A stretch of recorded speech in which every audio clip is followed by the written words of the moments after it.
this show exists. Also, obvious, hey, we know this show takes place after the zombie apocalypse, but we're starting it with zombies, so you know there will still be zombies in this show. Opening scene is obvious.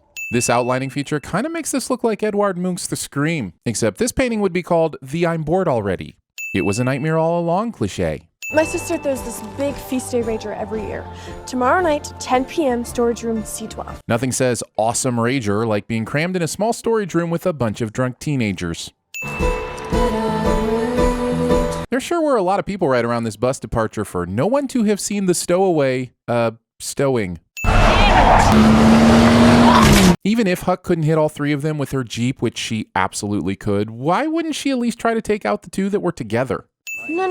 I don't know what happened. Yeah, me either. Was it originally just the Civic Republic part and then a bunch of blank space? What did you even think it was going to say? Also, these two shades of blue are too similar to put right next to each other in a banner that is supposed to be this colorful, and it happens 4 times. It's called The Pursuit of Excellence, Hope. Lieutenant Colonel Elizabeth Kublik of the Civic Republic military. Ah, sudden Guinevere. Also, a Civic Republic lieutenant colonel with a British accent? Not in my America. I mean, not in my Civic Republic military. CRM, CRM. People call me Huck. Long story. Well, go ahead and tell it. If the Walking Dead universe was concerned about taking too long to tell a story, this show wouldn't have ever even seen the light of day.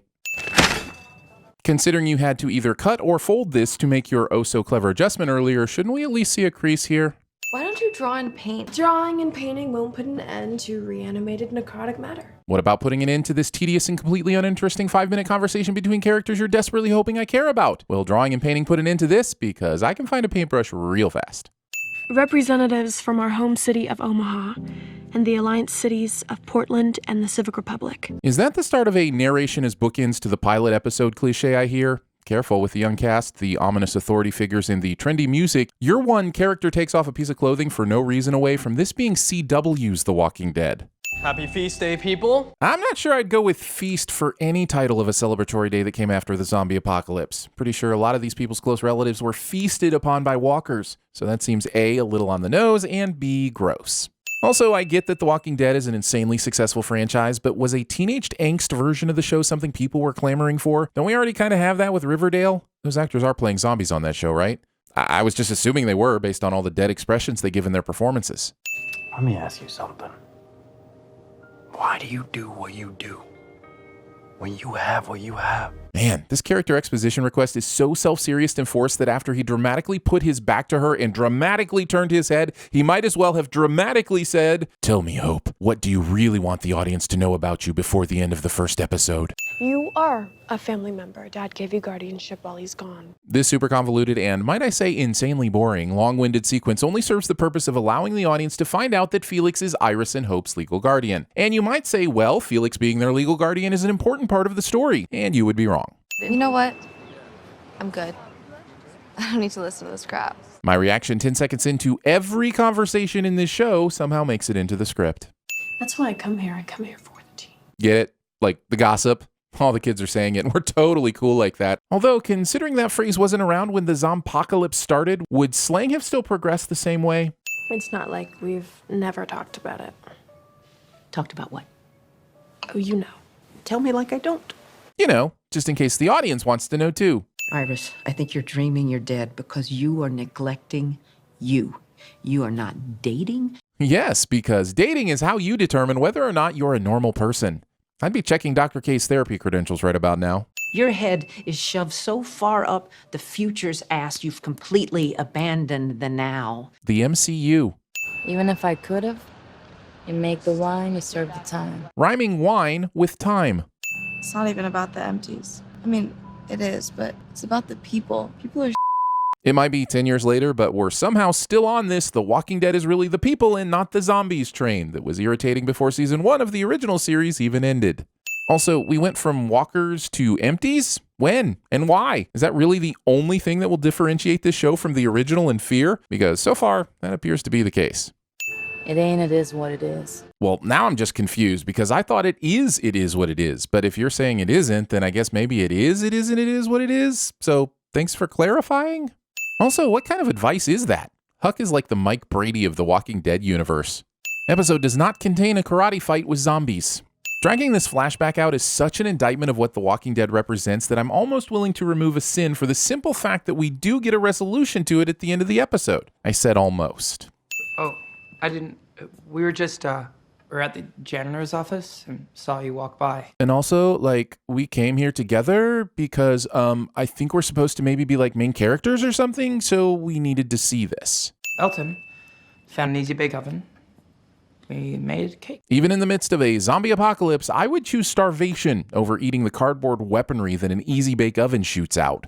His safety isn't assured. She says loudly in front of the exact same classmates she just admonished her sister for having the cabinet open in front of. If painting empties helps Dr. Babbler study their migration patterns. Why are you studying migration patterns of zombies, empties, instead of just disposing of them all? If you have the zombies, empties contained, just end them now, right? This would be like having a vaccine to an awful disease, but then not having your children vaccinated. Can you imagine? You miss him. You can say it. The only regret I have about saying skip right now is that I didn't do it when this scene started what seems like 20 minutes ago. So, skip! He's breaking like 10 provisions of the Four Corners Agreement by even sending us these messages. We knew that before he left. We talked about it. Great. So why are you talking about it again here? I get this is for the audience's benefit, but it makes zero sense they would be talking about all this right now. They would be trying to decipher the message and trying to figure out what to do about it. 92% of this episode is uncreative exposition dumps. We don't know if he's in trouble. Except he sent a message saying he wasn't safe, so I'm thinking you absolutely know he's in trouble. Character motivations in this series are insane. My safety not assured. That's what it said. But it's letters and numbers. It could be radio static. What? They are bad people, Iris, and they have our dad. Are you talking about us? Yes, they are. How convenient that you just happen to be taking a stroll after dark by this very spot. And that makes me brave. We have to be brave. Roll double commercials.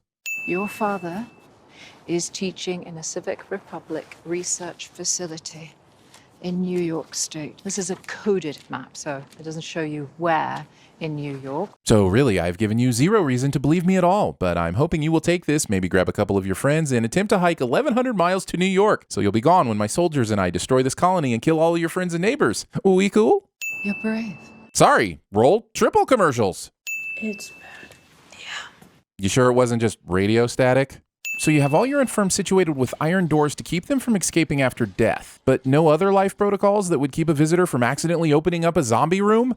Cameras? Check-ins? A simple medical bracelet that checks for a pulse? Also, no reason to check on the girl on the floor who might be hurt or in shock. Let's make sure we focus our attention on the contained zombie who can't hurt anyone currently. Representatives from our... Man, just when you think this show couldn't get any more tropey-dopey, they pull out the classic bit where the protagonist had a prepared speech, but decides to wing it as a way to show how they are growing and changing. This is some top-notch troping going on here today. Honestly, we should all be very impressed. So we go, just us. If things were like before, this would still be crazy. What is up with Hope? She was just telling Huck the day before that she was probably leaving the colony soon because she didn't want to wait till she was older or dead and couldn't. Now they received not one, but 2 distress messages from their father, and she's in the it's all cool, let's just chill phase now? What the is this show? I froze that night. But I'm not freezing anymore. Are we in the midst of yet another inspirational moment monologue? The dialogue in this show is so earnest, I'm surprised it hasn't gone to camp, jail, and saved Christmas. Know what I mean, Vern? When we get there, what are we gonna... When we get there, we'll be different. Ooh. So, how do you know where to go? Elizabeth gave us a map to try and get us to trust her. Right, so the person you don't trust gave you a map you do trust because it was a sign of supposed trust from a person you still don't actually trust? Nope, no holes in that logic. Carry on. You're gonna go? All that way? Great question. One of the 2 guys who are all of a sudden central characters, even though they have a combined total of 4 minutes of forced screen time between them in the entire episode. Great question indeed. It's a horn from a triceratops. It's mine. That's what I've been going outside the walls looking for. And you just happened to find it tonight? In the dark? I would send the coincidence, but I haven't seen the Tuffy Stitch suit Elton wears yet, so let's just send that instead. So, Elton's mom is the pregnant woman that Hope apparently killed after she killed Hope's mom. Imagine if this was a good show and how great this reveal would have been then. Here it's just a little too late. We can't find her. Good.